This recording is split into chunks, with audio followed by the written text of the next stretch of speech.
అందరికీ నమస్కారం. ఇప్పుడు మనం చతుర్వేదుల చెంచు సుబ్బయ్య శర్మ గారు రచించినటువంటి మామో నాకొద్దీ పెళ్ళి అనే కథను చెప్పుకుందామా? కథలోకి వెళ్ళిపోదామా? సీను, ఇదేరా నా ఇల్లు, వాకిటి ముందు నిలబడి చెప్పాడు ఆంజనేయులు. అహో అంజీ, బయట నుంచి చూసేదానికి చాలా బాగుందిరా, చిరునవ్వుతో చెప్పాడు శ్రీనివాసమూర్తి.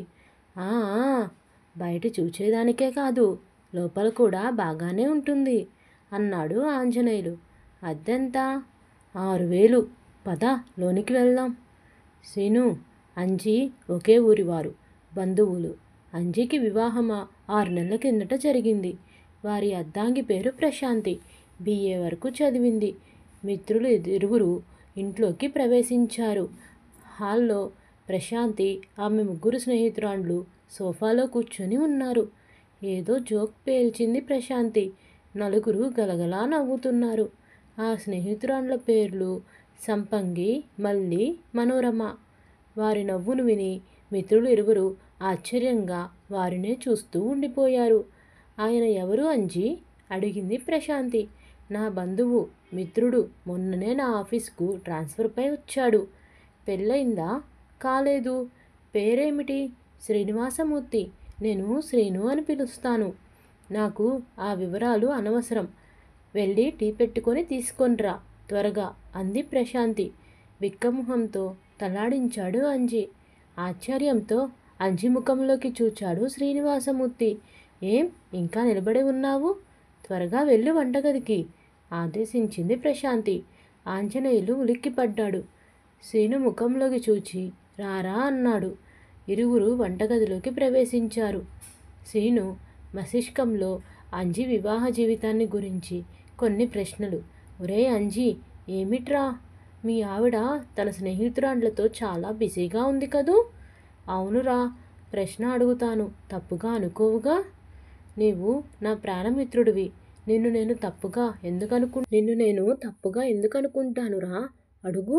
ఒరేయ్, ఆఫీస్ నుంచి వచ్చిన నీకు తాను టీ కాఫీ ఇవ్వాలి కానీ నిన్ను టీ పెట్టి తీసుకొని రా అని ఎందుకన్నట్లు? తన మొదటి సందేహాన్ని బయటపెట్టాడు సీను. అంజీ స్టవ్ వెలిగించాడు. గిన్నెలో నీళ్లు పోసి దానిపైన ఉంచాడు. మిత్రుని వైపుకు తిరిగాడు. సీను, చెప్పు. మా అబ్బకు కట్నం ఆశ. 3 లక్షలు మా ఆవిడ నాన్నగారి దగ్గర నుంచి తీసుకున్నాడు. అంటే నన్ను 3 లక్షలకు అమ్మేశాడురా. ఏమన్నావు? ఆశ్చర్యపోయాడు శ్రీనివాసమూర్తి. నన్ను నా భార్యకు అమ్మేశాడు మా నాయన. దాని ఫలితమే ఇది. టీ పెట్టడమే కాదు, వంట వార్పు, ఇల్లు చిమ్మడం, బట్టలు ఉతకడం అంతా నా పనే. నా ఈ బాధలను నేనెవరికి చెప్పుకోలేను. చెప్పుకుంటే పరువు పోతుందిగా. ఆడవారి మూలంగా డబ్బును ఆదేశించిన వారి జీవితం ఇలాగే ఉంటుందేమో. ముఖ్యంగా మరో విషయం, మా అత్తగారు దుర్గాదేవి ప్రతిరోజు నా భార్యకి ఫోన్ చేసి ఇండికేషన్ అంటే నన్ను ఎలా కంట్రోల్ పెట్టుకోవాలో చెప్తూ ఉంటుంది. ఇంతెందుకు, రాత్రిపూట పడకపై పడుకోవడం కూడా తన ఇష్టప్రకారమే జరగాలిరా. నా బతుకు మా నాయన నాశనం చేశాడురా, ఎంతో విచారంగా చెప్పాడు ఆంజనేయులు. అంజీ ఇంకా రెడీ కాలేదా? ప్రశాంతి నోటి నుంచి ఒక గావు కేక. ఆ అయింది, తెస్తున్నా అదే స్థాయిలో ఆంజనేయులు జవాబు. శ్రీనివాసమూర్తికి చెమటలు పట్టాయి. ఒరే అంజీ, ఇంకనే వెళ్తాను. నీవు పుట్టెడు బురదలో ఉన్నావు. నా వల్ల నీవు మాట పడకూడదు. వేగంగా అంజీ అని పిలుస్తున్నా ఆగకుండా శ్రీను వారి ఇంటి నుండి బయటపడ్డాడు. 6 నెలల తర్వాత మేనమామ సిపి సుబ్బారావు గారి ఆధ్వర్యంలో శ్రీనివాసమూర్తికి పెండ్లి చూపులు. శ్రీనివాసమూర్తి గారి ఊరు విజయవాడ. అమ్మాయి ప్రశాంతి చెల్లెలు. పేరు బంతి. ఆ పెండ్లి చూపుల సందర్భంలో శ్రీనివాసమూర్తి పెండ్లి కూతురు పక్కన ప్రశాంతిని చూచాడు. శ్రీను కడుపు నిండిపోయింది. ఇంటికి వెళ్ళి ఫోన్ చేస్తాము అమ్మాయి తల్లిదండ్రులకు చెప్పాడు చింతాకుపొడి సుబ్బరామయ్య. శ్రీనివాసమూర్తి సిపి సుబ్బరామయ్య మూర్తి తల్లిదండ్రులు బస్టాండ్కి చేరాడు. ప్రశాంతిని చూడగానే శ్రీనివాసమూర్తికి తాను ఆంజనేయుని ఇంటికి వెళ్ళడం, అతను తనకు చెప్పిన మాటలు, ప్రశాంతి భర్తను గౌరవించే విధానం కళ్ళకు దోత్యమైంది. ఏరా సీను, పిల్ల చాలా బాగుంది కదూ, నీకు నచ్చిందా? చిరునవ్వుతో అడిగాడు సిపి సుబ్బరామయ్య. మామో, నాకొద్దు ఈ పెళ్ళి.